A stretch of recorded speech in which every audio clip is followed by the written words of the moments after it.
બરોબર એવું બને છે કે હવાનું ટાણું છે અને એક પરછંદ માટી છે. પરછંદ માટી 5 હાથ પૂરો માટી પગથિયા ચડતો ચડતો ધીમે ધીમે ધીમે ધીમે બરોબર એક રૂમ ની અંદર આવીને અને એક માણસને પૂછે છે કે તારી પાસે 5 પૈસા છે? અને સામેનો માણસ એને જવાબ આપે છે કે ના, કે મારી પાસે 5 પૈસા તો સાહેબ નથી. તો કે મારી સાયકલમાં પંચર છે અને મારે એક જગ્યાએ સભામાં જવું છે, તારી પાસે 5 પૈસા નથી. તો કે 5 પૈસા તો નથી, પણ મારી સાયકલ પડી છે, તમે મારી લઈ જાવ ને. તો કે તારી સાયકલ જોઈ છે, તારી સાયકલમાં પણ ઈ કે હવા નથી અને એમાંય પંચર લાગે, તો 5 પૈસા દે તો થાય. 5 પૈસા તું દે તો થાય. અને તે દી માટે એમ કહે છે કે નહીં સાહેબ, મારી પાસે 5 પૈસા તો છે નહીં. અને તેથી ઈ સમાજને વર્તીન 2 સાયકલો મૂકીને અને ઈ ડગલા માંડતો માંડતો માંડતો હળી કાઢતો કાઢતો રેલવે સ્ટેશનના ફાટકે પહોંચ્યો ને હાલતી ટ્રેનમાં ચડનાર શખ્સિયત. અને ઈ શખ્સિયત એ સમયના 85% બહુજનોના હૃદયમાં રાજ કરતો વ્યક્તિત્વ. ઈ નામ એટલે માન્યવર કાંસીરામ સાહેબ. ક્યારે નેતૃત્વ મળે, ક્યારે નેતૃત્વ કેને કહેવાય? એ તું આજ મોટરસાયકલ કે ગાડીમાંથી હેઠે નથી ઉતરતો, પણ જે શખ્સિયતને બિરદાવવા માટે તમે હું ભેગા થયા છે આજ બહુજન નાયકો. અને ઓળખી લેજો, આજ આ શખ્સિયતને કાથળ લાડ લડાવવા ભેગો થયો છે. કેમ? ઘટના બને છે બરોબર. ક્લાસ 1 અધિકારી, સાંભળજો તમામ આ ઘટનાને સાંભળજો. ક્લાસ 1 અધિકારી એક ક્લાસ 4 ના કર્મચારી એક ઓફિસમાંથી બહાર આવે ને 2 જણાનો ભેટો થયો. એટલે અધિકારી બોલાવે છે કે અહીંયા આવતો. એટલે આવે છે કે તને શું તકલીફ છે? અંદર કેમ તું એટલી બધી રાડું નાખતો તો અંદર ઓફિસમાં? આ બધી અધિકારીઓ વચ્ચે કેમ રાડું નાખે છે? એટલે આ માણસને પહેલા એવું થયું કે આ તો કોઈક મોટા અધિકારી હશે. એને કલ્પના પણ નહોતી કે આ મારો ભાઈ હશે. પણ એને એવું કીધું કે શું? તો કે આ લોકો મને બળજબરીથી મારી સાઇન કરાવવા માંગતા હતા કે તું રાજીનામું લખી દે, તને હવે છૂટો કરી દે. બળજબરીથી સાઇન કરાવવા માંગતા હતા, પણ મેં સાઇન કરી નથી ને હું કરીશ નહીં. એમ? તો કે હા. તો કે તું શું કરીશ? તો કે હું લડત કરીશ. એમ? શા માટે તું લડત કરીશ? તો કે એ લોકો મને એમ કહે છે કે તને 14મી એપ્રિલની અને બુધ પૂર્ણિમાની રજા હવે નહીં મળે, અને હું એને કહું છું કે મારે રજા જોશે. એટલે એ લોકોએ મને કહી દીધું કે તો હવે તને નોકરી કરવા નથી દેવી. એક વખત કદાચ ને એની વાત હું માની લઉં, પણ મેં હાડો હાડ બાબા સાહેબને પીધા છે. હું કઈ રીતે એની વાત માની લઉં? કાલના ઇતિહાસમાં એ રાજસ્થાન પરાંગણામાં દીના ભાણાના નામ ઉપર લોકો શું માથું લઈને જાશે? મારાથી એનું ન મનાય. અને તેથી એ શખ્સિયતને એવું કીધું, मांगने से भीख मिलती है, मांगने से भीख मिलती है, अधिकार तो छीनने पड़ते हैं, अधिकार तो छीनने. ત્યારે કહે છે કે તું શું કરીશ? તો કે હું વકીલ રાખીશ. તો કે તારી પાસે પૈસા છે? દીના બાણાને પૂછે છે કે તારી પાસે રૂપિયા છે? તો કે હા, હું એને 10-10 રૂપિયા ચૂકવીશ. એટલે માન્યવર સાહેબ એને લઈ અને કેન્ટીનમાં ગયા ને હામ હામો ભેટો થયો ને હામ હામી વાતો થઈ. ત્યારે માણસ હવે કીધું કે તું 10 રૂપિયા ચૂકવીશ? તો તારી પાસે કોઈ વકીલે જાણીતો છે? તો કે નહીં. તો હાલે કે મારો મિત્ર છે જાણીતો એક વકીલ, હાલ હું તને લઈ જાઉં. અને એને લઈને જાય છે, વકીલને મળે છે અને વકીલે એને કીધું કે 1000 રૂપિયા ફી થશે. ત્યાં તો દીના ભાણાની આમ માથેથી આમ એમ સમજો ને કે માથેથી વહી ગયો, એટલા રૂપિયા ક્યાંથી લઈ આવીશ? ગરીબાઈને વાટે આ સમાજના બહુજન નાયકોએ જે અમને રસ્તા ચીંધા છે લડતના, પણ અમને ગરીબાઈ ભરડો લઈ જાય ને ત્યારે અમારા મહાનુભાવોના શબ્દો અમારે ક્યાં ખૂણે હિતાડવાને, તેથી દીના ભાણાને બહુ દુઃખ થાય છે સાહેબ. એટલા માટે આ અધિકારી વર્ગને 10% કાઢવાની વાત એટલા માટે માન્યવર કરે છે કે તારો નબળો ભાઈ છે ને ઈ ગડગડો રૂપિયાની વાહે થાય નહીં, એટલા માટે આ શરમથી માથું હેઠે ઝૂકે નહીં. પણ બરોબર માન્યવર સાહેબે પોતાના ખીચામાંથી કડકડતી 5 હોની નોટ કાઢીને હાથમાં દઈ દીધી દીના ભાણાને કે આલે આ વકીલને તું ફી દઈ દે ને, હજી ઘટશે ને તો હું ફી ના રૂપિયા હું આપીશ. અને તેથી દીના ભાણાવે માન્યવર કાંસીરામ સાહેબને કીધું કે તમારે ને મારે તો કઈ સંબંધ નથી. અને તેથી માન્યવર કાંસીરામ સાહેબે કીધું કે ભારત દેશની અંદર જે લોકો પોતાના અધિકારને હક માટે લડશે ઈ જ મારો પરિવાર છે અને ઈ જ મને વાલા છે, બીજું કોઈ મારું નથી. આ મારો શબ્દ નથી, આ એક શખ્સિયતના શબ્દો છે. ERDL નામની કચેરી એનો એક વૈજ્ઞાનિક લાખ રૂપિયાનો પગારદાર, ત્યારે ઈ માણસ રાતના દીના ભાણાના શબ્દમાં ધ્રુસકે રોય છે કે હવે હું શું કરું. અને પછી 24 પાનાનો પત્ર એની ઘરને લખે છે, 24 પાનાનો પત્ર સાહેબ. અને એમાં ઈ અધિકારી લખે છે કે હવે કોઈ દિવસ હું મારી ઘરે નહીં આવું. મારી બીજી પ્રતિજ્ઞા છે, મારી પોતાની કોઈ સંપત્તિ હું નહીં બનાવું. મારી ત્રીજી પ્રતિજ્ઞા છે, હવે હું સરકારી નોકરી નહીં કરું. મારા પરિવાર અને મારા કુટુંબના તમામ સભ્યોનો હું અહીંથી ત્યાગ કરું છું અને મારા 85% બહુજનોના પરિવારનો હું સ્વીકાર કરું છું. આજ પછી હું કોઈના લગ્નના કે મરણના પ્રસંગમાં મારી હાજરી નહીં નોંધાવું. અને મારા તા ઉમર ડોક્ટર B.R. આંબેડકરે જે ભારત વર્ષનું સપનું જોયું છે એ સાકાર કરવા માટે મારું તમામ જીવનને હું સમર્પિત કરી દઈશ. આવા 24 પાનાનો પત્ર જ્યારે બિશનકોર કાંસીરામ સાહેબની માના હાથમાં એ પત્ર આવ્યો હશે તેથી એને દુઃખ નહીં થયું હોય. પરિવારનો સૌથી મોટો દીકરો, લાખનો પગારદાર અને બધી જવાબદારીનું વહન કરતો પરિવાર, કુટુંબ એની ઉપર અનેક આશાઓ રાખીને બેઠો હોય, લાલચ રાખીને બેઠો હોય અને દીકરો એમ કહી દે કે હવે હું લગ્ન નહીં કરું, એ આ માટે મારે કાંસીરામને યાદ કરવા છે. અને લગ્ન એની માં માન્યવર કાંસીરામ સાહેબની સગાઈ ઈ સમયના એક ધારાસભ્યની દીકરી વેરે તો એની હગાઈ નક્કી કરી નાખી હતી. બિશનકોર માન્યવર કાંસીરામ સાહેબની માતાએ એક MLA ની દીકરી સાથે એની હગાઈ તો નક્કી થઈ ગઈ હતી સાહેબ. પણ આ પત્ર હાથમાં આવ્યો અને માંથી સહન ન થયું અને બિશનકોર પુના પહોંચી ગયા. માન્યવર કાંસીરામ સાહેબ પાસે 2 મહિના રોકાણા, 2 મહિના. પણ કાંસીરામ સાહેબ કહે છે કે માં હવે હું નહીં આવું. કેટલા રિહામણા મનામણા બાદ ઈ સગાઈને તોડવી પડી કે નહીં, હવે કાંસીઓ નહીં માને, હવે કાંસીઓ નહીં માને. માના શબ્દ છે, મારા નહીં. માન્યવરને કાંસીઓ કહેતા કે હવે કાંસીઓ મારું નહીં માને. એક દિવસ અડધી રાતના ટાણે બરોબર કાંસીરામ સાહેબ બાબા સાહેબના પુસ્તકો વાંચે છે અને બરોબર માં પાસે આવીને કહે છે કે હવે અડધી રાત વહી ગઈ, હવે તને નીંદર નથી આવતી, હવે તારે સૂવું નથી અને તું હું આ પુસ્તકોમાં ગોતે છે, શું તારું શું ખોવાઈ ગયું છે. અને તેથી માન્યવર કાંસીરામ સાહેબે કીધું કે માં આ પુસ્તકોની અંદર બહુજનોના ઉજળા ભવિષ્યની ચાવીઓ ખોવાઈ ગઈ છે, હું એ ચાવીઓ ગોતું છું અને આમાંથી મળશે. 5000 વર્ષથી આ દુઃખી સમાજો છે ને એના ઉદ્ધારનો રસ્તો અહીંયા મારા ડોક્ટર B.R. આંબેડકર લખીને ગયા છે ને, એ ચાવીને હું આમાંથી ગોતું છું. આ એના શબ્દ રહ્યા છે. શા માટે કાંસીરામ સાહેબ મને વાલા લાગે? શા માટે? એક એક ઘટના એના જીવનની જ્યારે હું યાદ કરું, બરોબર, માન્યવર સાહેબ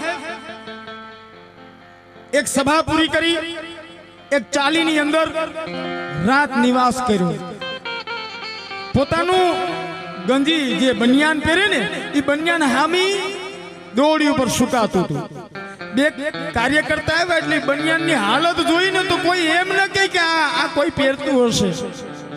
એને એવું થયું કે આ કોઈ મોહતું લાગે કે આ ખોટું ટીંગાડી દીધું છે. એટલે રાડ નાખી કાર્યકર્તા આવે કે આ કોણ આ ટીંગાડી ગયું. અને તેથી માન્યવર અંદરથી બોલ્યા કે હા એને ફેંકતો નહીં, તો કે કાં તો કે મારું બનિયાન છે, એને ફેંકતો નહીં.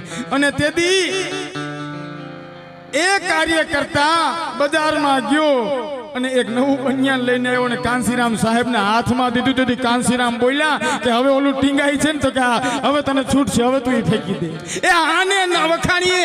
અને કોણ કેવા ગજાનો માણસ, તો એક સમયનો વૈજ્ઞાનિકના શબ્દ છે, ધારે તો આખી જિંદગી એસો આરામમાં વિતાવી શકે છે. 13 રૂપિયાના ચપ્પલ પહેરી અને વિચાર તો કરો કે કન્યાકુમારી થી લઈ કાશ્મીર સુધી, ગુજરાત થી લઈ નાગાલેન્ડ સુધી 3 લાખ દલિતોને સાયકલની સવારી જ્યારે કાઢીને તેથી મનુવાદીઓની સત્તા થર થર થર થર મંડીથી ધ્રુજવા કે નીકળ્યો કોઈ બાપ ભટક વારવા. ધ્યાન રાખજો, ધ્યાન રાખજો, હવે કોક જાગજો, આને કોઈ પકડજો, આને કોઈ પકડજો. પણ ઈ માટી એવડો ગજાનો હતો ને, કોઈના બાપની તાકાત નહોતી કે એને અડી લે. માન્યવર કાંસીરામ સાહેબની સમાજ ભાવના કેવી એનો પણ એક દાખલો સાંભળો. એક કેન્ટીનની અંદર માન્યવર કાંસીરામ સાહેબ ચા પીતા હતા. બાજુમાં જ 5-6 જણા ઊભા હતા. એમાં વાતો ચીતો કરતા કરતા એકવે કીધું કે જે ઓલા પછાત લોકો છે ને, તો કે આ તો કઈ એની જમીન હતી ને, તો કે આ તો અમે મારીને કાઢી મેલા, એની જમીન અમે લઈ લીધી. આવી ચર્ચા એ લોકો કરતા હતા. માન્યવર તો એને ઓળખતા પણ નહીં. પણ માન્યવર સાહેબના કાનમાં આ શબ્દ પડ્યા ને, તો એનાથી સહન જ ન થયું, એનાથી સહન જ ન થયું. ચાની જે રકાબી હાથમાં હતી એ આમ ઘા કરી દીધી અને ખુરશી લઈને માન્યવર સાહેબની ઉપર હાવી થઈ ગયા. અને એટલી દાદ કે આ ક્યાં સુધી, એમ ગજબ તાકાત શખ્સિયતનો માણસ. અને હાના હુના તો એની હામું જોવાની હિંમત નહોતા કરતા. પરછંદ માટી હતો, પરછંદ માટી. હાલો આવતો હોય તો ધરતીમાં આમ ડગલા દઈને હાલો આવતો હોય તો હાના હુના તો હટી જાય, હટી જવું પડતું સાહેબ. એને પ્રશ્ન પૂછવામાં 3 વખત વિચારવું પડતું કે આ ક્યાંક ઝાપટ ન મારી લે સાહેબ, આ ક્યાંક ઝાપટ ન મારી લે. આ હકીકત છે એની. જે લોકોએ માન્યવર સાહેબ સાથે કામ કર્યું છે એ આ કાથળના શબ્દ ખોટા નથી. તમે જોઈ જોજો સાહેબ, 2 જ વખત સાહેબ સમજાવતા, 3જી વખત તો કાનનો માપ લઈ જ લેતા. 2 જ વખત સમજાવતા, પછી કોઈનો સમજે તો કાનનો થાળ કરતા, પછી સમજી જાય તાત્કાલિક. બસ આ કાનનો માપ લેવા વાળા ઘટી ગયા. હમણાં મને એક જણાવે એવું કીધું કે કદાચ ને માન્યવર સાહેબ કાંસીરામ સાહેબ હજી કદાચ ને થોડુંક વધુ જીવા હોત ને તો ખરેખર બહુ સારું હતું. તો બીજા જણાવે એવું કીધું કે બાબા સાહેબે થોડુંક વધુ જીવા હોત ને તો સારું હતું. તો મેં એવું કીધું કે એ તો બરોબર છે, પણ અમુક વેલા મરી ગયા હોત ને તોય સારું હતું. તો અટાણે આ ભલે જેટલું જીવાય, પણ અમુક જે ગોરખોદિયા સમાજમાં છે એ વેલા મરી ગયા હોત ને તોય સારું હતું. એટલે આમાં સહન ઈ કરવું પડે છે, બાકી તો સારું જ કરી ગયા. ઈ જો વેલા એને હુમલા આવી જાય ને તો સારું જ છે. અમે નો કરી લે એટલે ઈ થોડા હસવા હે કે ખચવાના ક્યાં દાહો. વાત હું એ કરતો એ શખ્સિયતની. જ્યારે રાજકોટની ધરતી ઉપર સાયકલ યાત્રા પહોંચી અને માન્યવર કાંસીરામ સાહેબની સામા 50 માણસો હતા. તેથી કાંસીરામ સાહેબે એવું કીધું હતું, मैं वापस आऊंगा और तब साइकिल लेके नहीं आऊंगा, हेलीकॉप्टर लेके आऊंगा. और मेरे सामने ये 50 आदमी नहीं होंगे, मेरे सामने 50,000 आदमी होंगे. અને એ ઘટના રાજકોટમાં આકાર લઈ ગઈ હતી સાહેબ. એક વખત એ હેલિકોપ્ટર ની ઉપરથી ઉતરા તેથી માન્યવર કાંસીરામ સાહેબ તેથી હજારો કાર્યકર્તાની આંખમાંથી આહુડા હતા કે જે માટી અમને સપના બતાવવાની સાકાર કરવા આજ સૌરાષ્ટ્રની ભૂમિમાં કાંસીરામ આવીને ઊભો છે સાહેબ, આવીને ઊભો છે. 21 વર્ષની દીકરીને તેણે સપના બતાવ્યા મુખ્યમંત્રીના, એને સાકાર કરી દીધા કે આ જો આમ થાય. કેમ કે આરપીઆઈ માં એક વખત એની હોવ ના સખત નહીં. આ શબ્દ મને કાનમાં જ્યારે કાંસીરામ ને પડ્યા હતા ને, હોવ સખત નહીં, એટલે પછી માટીને નિંદર નહોતી આવી. હોવ સખત નહીં ક્યાં ન થઈ શકે એવા શબ્દ જેથી માન્યવર કાંસીરામ સાહેબ ને એ સભામાંથી પડ્યા કે હોવ સખત નહીં. તેથી કાંસીરામ સાહેબે ગાંઠ વાળીને કહી દીધું કે હવે તો આ જ થશે. કેમ કે જે દિવસે બાબા સાહેબ લડ્યા હતા ને તેથી મારા સમાજની આર્થિક પરિસ્થિતિ આવી તો નહોતી કે, અને આજ જે મારા સમાજની પરિસ્થિતિ છે એ તો એથી ઘણી હારી છે. તમે એમ કહો છો કે હોવ સખત નહીં, ન થાય હોવ સખત નહીં. અને એ માટીને એવી સભા ભરી કે એની અંદર ક્યાંક 300 મને વૈજ્ઞાનિકો દોડતા દેખાણા, ક્યાંક 3000 પ્રોફેસર દોડતા દેખાણા, ક્યાંક મને 5000 કર્મચારી દોડતા દેખાણા. અને એ માહોલની વચ્ચે જ્યારે બામ સાહેબ સંસ્થા આકાર પામી ત્યારે એને જોવા માટે તમામ ભારતવાસીઓના હૃદયમાં કંઈક ઉમળકો જાગ્યો કે આ માણસો કરવા શું માંગે છે.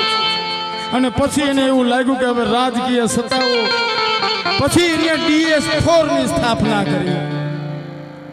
કેટલું એ માટી આ સમાજના સંઘર્ષની પરિભાષા છે. અને હજી એક દાખલો સાંભળી લ્યો. કાંસીરામ સાહેબની સભામાં માં હામાં આવીને ઉભા રહી ગયા હતા તેથી બિશનકોર, અને માવે કીધું કાંસીરામ બાજુમાં જ ઘર છે અને તારા બાપનું મૃત શરીર તારી વાટ જોઈને બેઠું છે, તું ઘરે નહીં આવી. આ માના શબ્દ છે. હે કાંસીરામ, તારા બાપનું મૃત શરીર તારી રાહ જોઈને બેઠું છે, તું હવે ઘરે નહીં આવ. અને તેથી કાંસીરામ બે એટલી તાકાતથી જવાબ આપ્યો કે માં હવે તો મારું આ બહુજન છે ને એ જ મારો પરિવાર છે, હું ઘરે નહીં આવું, હું ઘરે નહીં આવું, હું ઘરે નહીં આવું. અને એ માણસ ઘરે ગયો નહીં સાહેબ. અને પછી એક સભામાં જ્યારે માં ભેગા પાછા થયા ને તેથી માવે કીધું કાંસિયા તને હું યાદ નથી આવતી, તારા મોટા બેન નું મૃત્યુ થઈ ગયું, પિતા વયા ગયા તોય યાદ ના આવી. આ નાની બેન તારી રાહ જોઈને બેઠી છે, તારો ભાઈ તને રોજ યાદ કરે છે, કાંસિયા તારે ઘરે નથી આવવું. અને તેથી એક વખત કાંસીરામ નું હૃદય ધ્રુજી ગયું. અને તેથી કાંસીરામ સાહેબે કીધું કે માં હું ઘરે તો નહીં જ આવું, પણ હવે તને મારી યાદ આવે ને મારા ઘરના ને તો કોઈક આવી જાહેર સભા હોય ને ત્યાં આવતા રહેજો, હું મળી લઈશ, બાકી ઘર તો હું નહીં આવું. એ માણસની શખ્સિયત. એક વખત કાંસીરામ સાહેબ ને એક સભામાં જવું હતું, ઠંડીની સીઝન હતી એટલે એને કોટ લેવો હતો. એટલે જૂના કપડા ભેગા કરીને કાંસીરામ સાહેબ કોટ લેવા જાય છે. કોટ લેવા ગયા તો એમાં પૈસા ઘટ્યા તો કે ભાઈ તમે કે કોઈક સસ્તો બતાવો ની, સસ્તો બતાવો ની, સસ્તો બતાવો ની. એટલે દુકાનવાળા હવે મજાક કરતા કીધું કે એક કામ કરો, અહીંયા એક મુર્દા ઘાટ છે, ન્યાથી મળે છે ને બધા કરતા સસ્તા છે. તેથી કાંસીરામ સાહેબ દોડીને મુર્દા ઘાટમાં ગયા અને ન્યાથી એક કોટ લીધો, ઈ પહેર્યો અને સભામાં હાલ્યા ગયા. 85% નો નેતા મુર્દા ઘાટમાંથી કોટ પહેરીને સભા માટે નીકળી ગયો. સાહેબ એ આના પગમાં 13 રૂપિયાના ચપ્પલ વાળો ફોટો તમે જોવ ને તો તમને તમારા આંખમાં આહોડ આવી જાય કે એટલો ગજાવર માણસ, એટલો ગજાવર માણસ ક્યાંક સભાઓ લેવા જતો હશે. કેટલી સુખ સાહેબી વાળી જિંદગી છોડી અને એ બોલ્યો તો આજ હમ हारने के लिए लड़ेंगे, अगली बार हम हराने के लिए लड़ेंगे और तीसरी बार हम जीतने के लिए लड़ेंगे, हम जीतने के लिए लड़ेंगे અને જીતો. हो सकत नहीं, हो सकत नहीं, हो अरे केम न था आ करी बताव्યું એને હું हो सकत नहीं. आ થઈ ગયું ધરતીમાં. अगर इरादों में जान है तो हजारों रास्ते मिल जाएंगे, और अगर खामी तेरे इरादों में है तो 1000 बहाने निकल आएंगे, 1000 बहाने निकल आएंगे, हो सकत नहीं। हाँ बोल्यो छे न्या અને પછી રાજીનામું લખીને અને માટી જ્યારે નીકળી ગયો અને આ ભારત દેશમાં એવી તે ક્રાંતિ બહુજનોમાં જગાડી દીધી કે બધાય ધ્રુજી ગયા। ઈ સમયમાં ઉત્તર પ્રદેશમાં એવી ઘટનાઓ બની, એવો આકાર લીધો, પણ એ શખ્સિયત બહુજન નાયકોની। હવે બીજું એક પાસું હું તમને યાદ કરાવું। एक मान्यवर कांसीराम साहेब जो न जन्मा होत तो कदाच ने तमे बाबा साहेब ने पण न ओळखता होत, कदाच ने दीना भाणा ने पण तमे न ओळखे, कदाच ने तमे उधम सिंह ने पण याद न करे, कदाच ने तमने ज्योतिबा फूले पण याद न आवे, कदाच ने तमने सावित्रीबाई फूले पण याद न आवे, कदाच ने तमने पंजाब नो उधम सिंह पण याद न आवे। जो एक मान्यवर न जन्म होत तो एवी पीरियार पण तमने याद न आवे। आ याद करावी कारण के एक जीवो माटी हतो के पूना करार धिक्कार रेली करतो तो साहेब, धिक्कार रेली करतो तो। माटे मने कांसीराम बालो लागे छे, माटे कोई आत्रो पात्रो नहीं, कोई आत्रो पात्रो नहीं। आज बहुजनोનો ઇતિહાસ કાથળ રાડું નાખીને બોલે છે ને, ઈ એટલા માટે બોલી શકે છે કે માન્યવર કાંસીરામ સાહેબે એને ગોતીને અને આ સમાજની વચ્ચે મૂકી દીધા। સાહેબ સમાજની વચ્ચે મૂકી દીધા।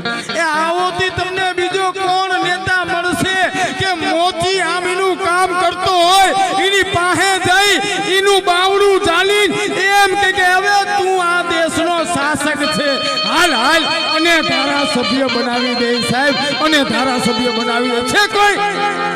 કોઈ ભારતના એવો રાજકીય નેતા આ લાઈવના માધ્યમે હજારો કાન સાંભળે છે। એક દાખલો બતાવી દો મને, એક દાખલો કે તમારો કોઈ નેતા મુર્દા ઘાટમાંથી કોટ પહેરીને અને સભા ભરવા ગયો હોય એવો છે દાખલો? ન મળે।